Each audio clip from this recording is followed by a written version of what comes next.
My name is Paul Ufema, and I am AllNewBricks. Okay, so I signed up for the National Guard, and I was sent to Guantanamo Bay, Cuba. I was just basically a prison guard. Saw these people walking around with cameras and mics and all that, and I was thinking like, wow, it just never really dawned on me that what I loved to do as a kid, I could do full time. I knew that I was like very limited on time to find my first job. I worked for them for about 3 years. I was a Fox box operator for a while. I started off doing weddings, and then, weddings turned into the sport, turned into corporate work. Out of that came recitals. And with all those jobs and all that money coming in, being married with 3 kids, it was like, we weren't even making it. We'd constantly have to be calling people and saying like, hey, listen, we can't make the payment this month, but, we are getting paid on this day. And kind of thought like, what is it that I can do to make this work? Like I was in my living room in our townhome. Our 3 kids are running around. My brother-in-law came over. He was like, hey, you should try being a YouTube creator. And I was like, what do you mean? Like, what are you talking about? And he's like, well, people are getting paid now to post YouTube videos. And then he showed me the article about a woman that had started a YouTube channel, and she had made $1.3 million in her first year. So I went to this YouTube channel, and it was garbage. But I'm like, oh my gosh, like, I could legitimately provide for my family and then some if I could pull this off.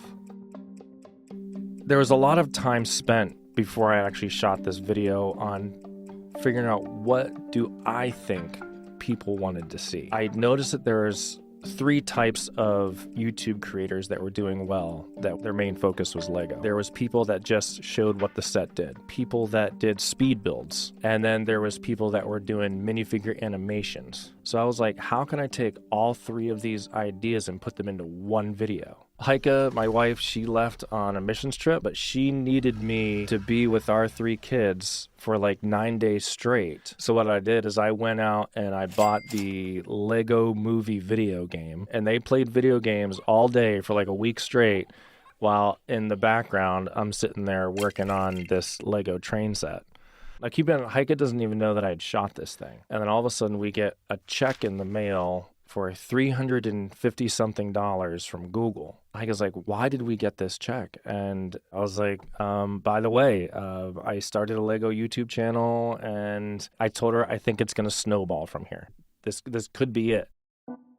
If Lego had a competitor, it would be this company called Mega Constructs. I was probably like 500,000 subscribers, and they reached out to me, and they're like, hey, we want to have you come up and check out our factory. They had actually flown a whole bunch of Lego YouTube creators up there for this event. That they said, hey, are you an ambassador? And I was like, I have no idea what you're talking about. They said, a Lego ambassador, like Lego has this ambassador program. I was like, oh, I never even heard of it. And they're like, yeah, they send you Legos. You don't have to pay for them. Like, they just send you stuff. The opportunities it gave me were just stuff that I never thought I would do.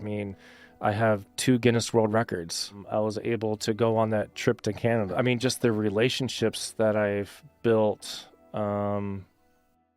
but it really had become my identity.